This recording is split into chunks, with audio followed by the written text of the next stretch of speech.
The 1970s, that glorious decade when Britain, in a bold display of self-sabotage, decided that merely building cars was far too pedestrian. Instead, they opted for the far more ambitious feat of watching an entire industry destroy itself, all while whistling a jaunty tune about Britannia ruling the waves. Turns out, the waves were far more reliable than anything rolling off a British assembly line, and significantly less likely to stop moving. Once upon a time, British motor manufacturers conjured images of engineering prowess and patriotic chest thumping. Names like Morris, Austin and Triumph whispered tales of innovation. But by the 1970s, that chest thumping had devolved into a sickly wheeze, punctuated by the disconcerting snap of another gear stick detaching itself in a bewildered driver's hand. It was less about ruling the road and more about desperately trying to stay on it. Let's talk design, or rather, whatever fever dream passed for it back then. The suave, elegant lines of earlier decades were unceremoniously dumped in favour of a parade of beige boxes. These vehicles looked less like cars and more like they'd been styled by a particularly jaded bricklayer on a Monday morning. Take the Austin Allegro, for instance, with its infamous Quartic steering wheel that looked like a child's toy stuck on backwards, and its propensity for the rear window to pop out if you dared to jack it up incorrectly. Interiors? So aggressively drab they made East German train stations look like luxury spas. You practically needed therapy after sitting in one. And the panel gaps? You could practically drive a smaller Mini through them. Buttons detached if you merely thought about pressing them, and dashboards were lovingly crafted from what appeared to be recycled half-melted yogurt pots. Truly a triumph of that'll-do engineering. But it wasn't just about looking like a depressed toaster on wheels. Oh no, these cars had personality, by which we mean they rusted if you so much as whispered rain in their general direction and broke down with the alacrity of a teenager asked to do chores.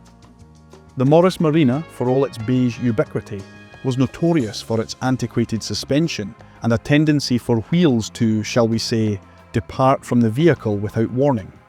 As for the once glamorous Triumph Stag, its beautiful lines concealed an engine so prone to overheating and timing chain failure that ownership was less about driving and more about a constant, desperate battle against impending doom.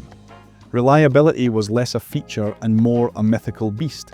If you actually made it to your destination without smoke billowing from somewhere it absolutely shouldn't, or a vital component scattering itself across the tarmac, you hadn't just won the Automotive lottery, you'd probably won the entire national lottery, the FA Cup, and a Nobel Prize for perseverance.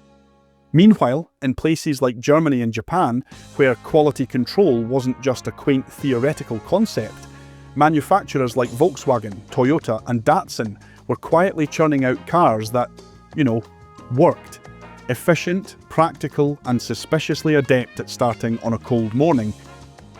These foreign invaders weren't just better, they were cheaper, more reliable, and came with exciting, revolutionary features like brakes that actually braked and lights that consistently lit. British manufacturers, in a display of strategic brilliance usually reserved for a drunk man fencing shadows, responded with, well, more of the same. Industrial unrest? Check. Outdated production lines that look like museum exhibits? Check. Design meetings that apparently took place exclusively in pub car parks, followed by a collective shrug and the launch of another variant of a fundamentally flawed model.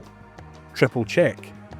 By the decade's merciful end, the British car industry had thoroughly driven itself into a metaphorical ditch, one magnificently lined with failed innovation, endless labour strikes, and a particularly potent smell of regret.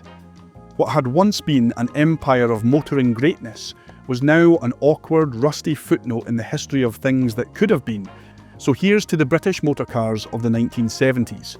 Wonderfully unreliable, lovingly mediocre, and now gloriously collectible.